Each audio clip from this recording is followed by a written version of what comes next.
My girlfriend said, "My ex is staying at our place for a week. He has nowhere else to go." I said, "No problem." Then I invited my female secretary to stay too. When she saw who was moving into the guest room, her ex suddenly found alternative accommodation. I, 29 male, had been with Jade, 27, for 2 years, living together for the last 8 months in my 2-bedroom apartment. Everything seemed perfect until last Monday when she dropped this bomb over dinner. "So, Ethan needs a place to crash for about a week," she said, not even looking up from her pasta. "Ethan?" I asked, though I knew exactly who she meant. Her ex-boyfriend of 4 years who she remained friends with and who still commented heart emojis on all her Instagram posts. "Yeah, his roommate kicked him out and he can't find a place until next week. He's literally sleeping in his car." I put down my fork. "And you want him to stay here?" She finally looked up, giving me those dew eyes. "Babe, it's just a week. He has nowhere else to go. His family lives across the country. I can't just let him sleep in his car when we have a perfectly good guest room." "The ex you dated for 4 years, who still calls you baby in your DMs. He calls everyone baby, it's just how he talks." "Jade, look, if you trust me, this shouldn't be an issue. It's just a week. Are you really that insecure?" There it was, the insecurity card. The manipulation masterclass had begun. I took a deep breath, smiled. "You know what? You're right, no problem." Her face lit up. "Really? Really? When's he moving in?" "Tomorrow afternoon." "Perfect, I'll clean the guest room." She kissed me on the cheek. "You're the best. I knew you'd understand. Ethan's going to be so grateful." That night, while Jade was in the shower, I sent a text to my secretary, Luna, 26F. Now, before anyone gets the wrong idea, Luna is happily engaged to her girlfriend, and we have a strictly professional relationship. But Jade didn't know about the girlfriend part. Jade had always been weirdly jealous of Luna, especially since Luna is objectively gorgeous and we work late together often. "Hey, weird favor? Can you crash at my place for a week?" "Guest room. I'll explain later." "Everything okay?" "Jade's ex is staying with us for a week. Need backup." "LMAO. Say no more. When do I move in?" "Me. Tomorrow evening. Bring your gym clothes and that red dress you wore to the company party." Luna. "You beautiful petty bastard." "I'm in." The next day, Tuesday, Ethan showed up around 3 p.m. while I was working from home, in the day off to help him settle in. Ethan was exactly what you'd expect. 6'2", man bun, played guitar in a band that was about to make it big, and called everyone bro or baby. He gave Jade a hug that lasted way too long while maintaining eye contact with me. "Thanks for this, bro. Really cool of you," he said, offering a fist bump. "No problem at all," I said, bumping back. "Mikasa es su casa." Jade was practically glowing. I could see it in her eyes. She thought she was getting away with something. Having her ex under the same roof, making me uncomfortable, maybe even making me jealous enough to fight for her, or some rom-com BS. They spent the afternoon catching up in the living room. Lots of remember when and inside jokes I wasn't part of. I just worked from my home office, smiling whenever they looked my way. At 6 p.m. Luna arrived. She didn't just arrive, she made an entrance. Red dress, heels, pulling a suitcase, looking like she stepped out of a magazine. "Honey, I'm home," she called out cheerfully. Jade's head snapped up so fast I thought she might get whiplash. "What?" "Oh, hey Jade." Luna waved.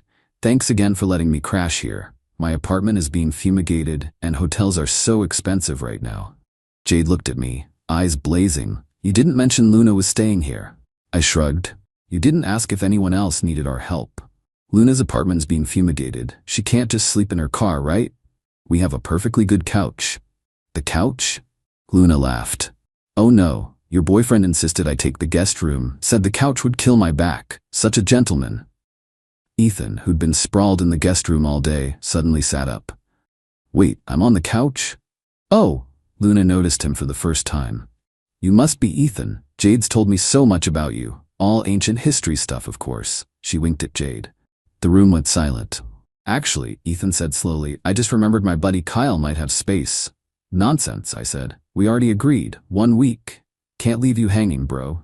Update 1, y'all. The past 72 hours have been cinema. So after Luna's entrance, the whole dynamic shifted. Jade was fuming, but couldn't say anything without looking like a hypocrite. Ethan was clearly uncomfortable with the new arrangement, but also couldn't back out without looking weak. The first night was hilarious. Luna came out of the guest room in tiny shorts and a tank top to get water. Ethan, camping on the couch, nearly fell off when he saw her. "Oh, sorry.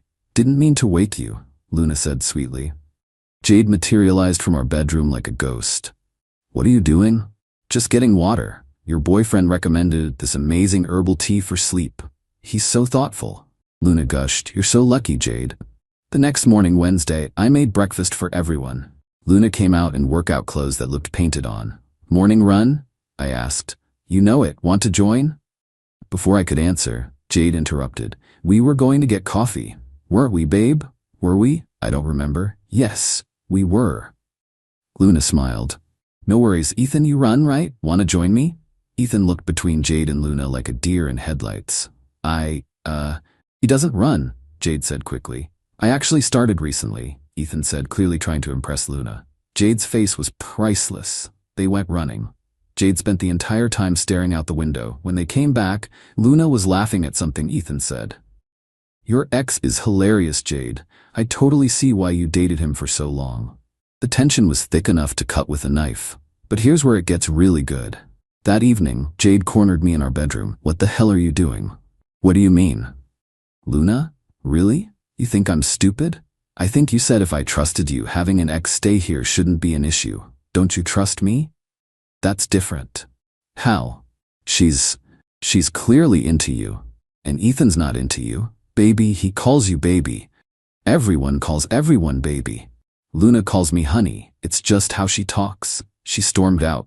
Thursday was when Ethan started showing his true colors. "See, I did some digging. His roommate didn't kick him out. He got evicted for not paying rent for 3 months. How do I know? His former roommate, Dennis, is my coworker's brother." Small world. Dennis told me Ethan had been telling people he was temporarily relocating to his ex's place to figure things out between them. I screenshot that text. Thursday night, Jade and Ethan were watching a movie in the living room when Luna and I came home from work. Actually, from work, we had a big presentation. They were sitting suspiciously far apart, throw pillows strategically placed. "Movie night?" Luna asked brightly. "Mind if we join?" Before anyone could answer, she plopped down between them. I sat on the other side of Luna. Ethan kept trying to make eye contact with Jade. Jade kept trying to seem unbothered. Luna kept asking innocent questions about their past relationship. "So how long did you two date again?" 4 years. Ethan said. At the same time, Jade said, 3.5 years. "Wow, that's a long time. What made you break up?" Uncomfortable silence. "We just grew apart," Jade said. "She wasn't ready for commitment," Ethan said simultaneously. Luna's eyes widened theatrically. "Oh my, well, good thing you're ready now, right, Jade? I mean, you and this amazing man here are so perfect together." She grabbed my arm. Jade's eye twitched. Update 2 Friday morning, the mask completely slipped. I woke up at 3 a.m. to use the bathroom and heard voices from the living room. Jade and Ethan were talking. "This isn't working," Ethan whispered. "That Luna chick is always here." "I know, he did this on purpose. So, who cares? We knew he'd figure it out eventually." "I wanted it to be more organic, not like this." "Babe, we've waited 2 years. I left Christy for you." "You left Christy because she caught you cheating with her sister." "Details. The point is, I'm here now. Tell him it's over." I need to make sure I have somewhere to go first." "What about all that money you've been saving?" "It's not enough for a deposit yet. A few more months and..." I'd heard enough. Went back to bed. Laid there thinking. Then I grabbed my phone and started documenting everything. Saturday, yesterday, was D-Day. I invited a few people over for a casual dinner party. Didn't tell Jade until that morning. "Who's coming?" she asked nervously. "Just some friends. Luna's bringing her fiancée Zoe. Dennis might stop by. Oh, and my cousin Riley and her husband."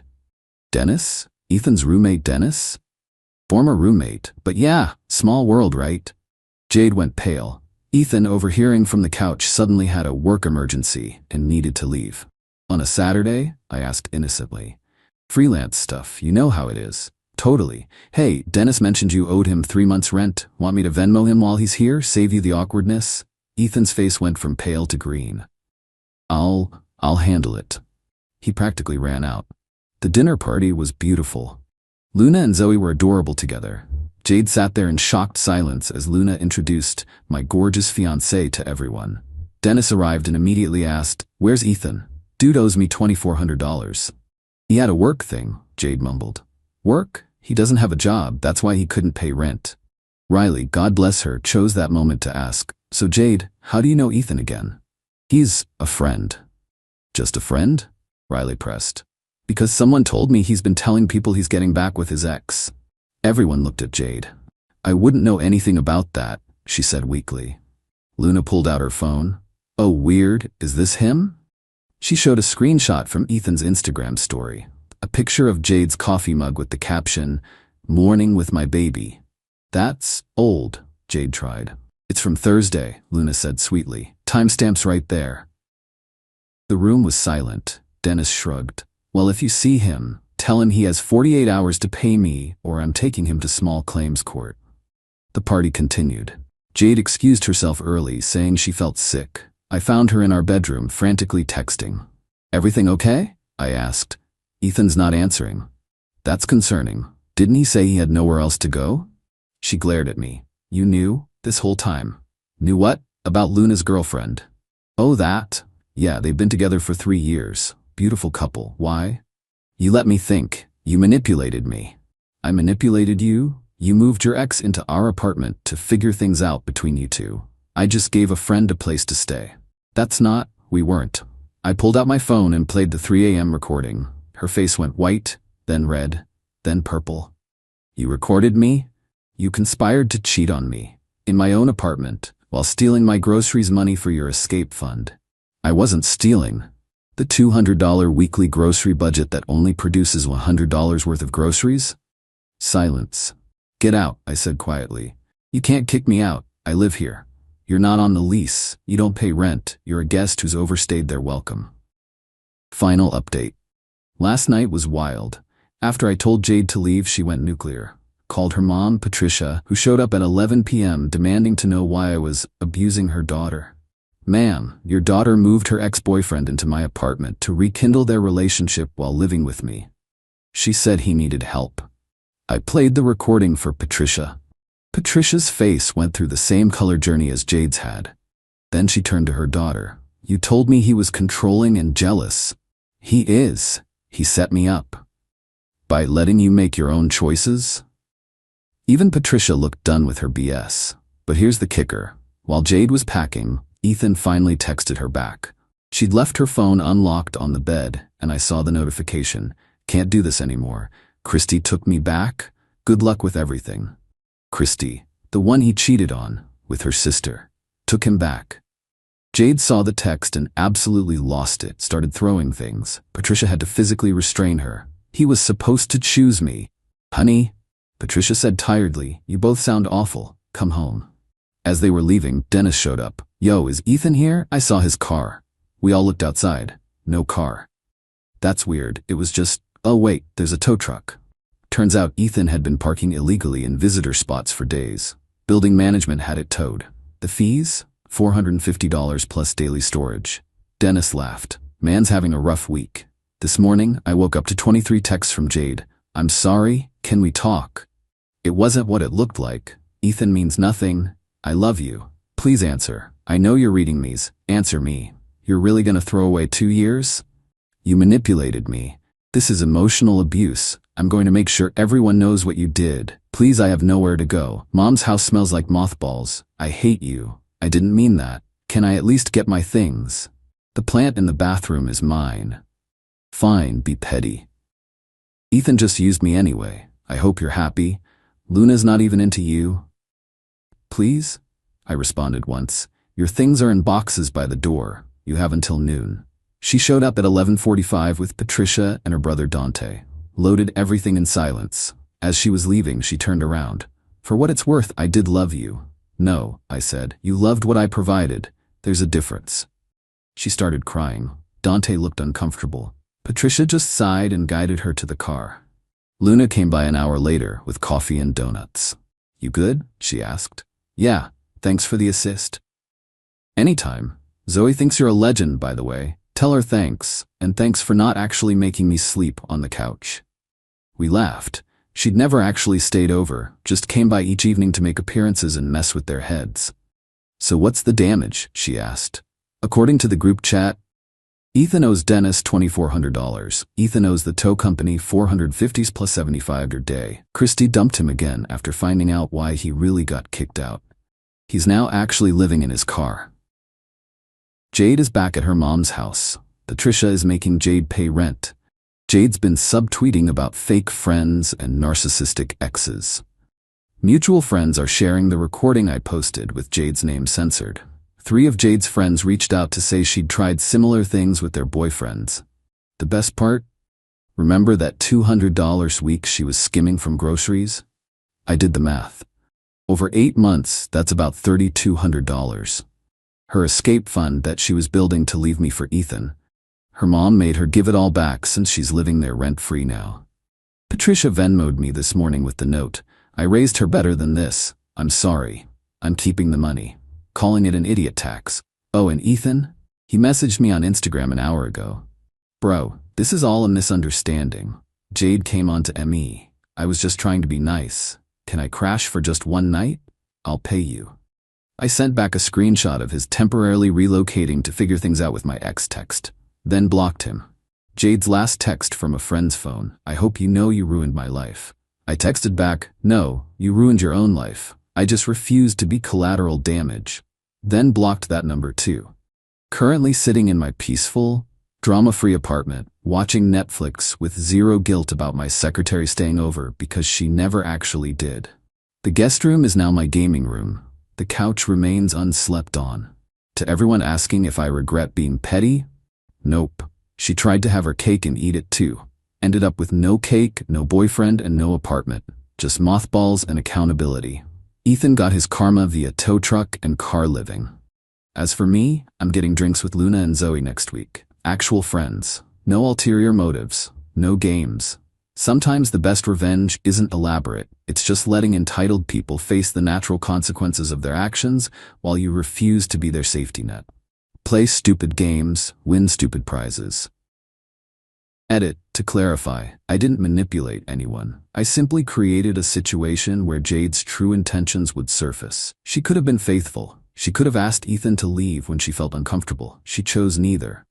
Edit 2, Dennis got his money. Ethan's mom paid it to avoid court. She's furious. Edit 3, Christy DM'd me. Apparently Ethan tried the same thing with her and her ex. It's a pattern. These people never learn.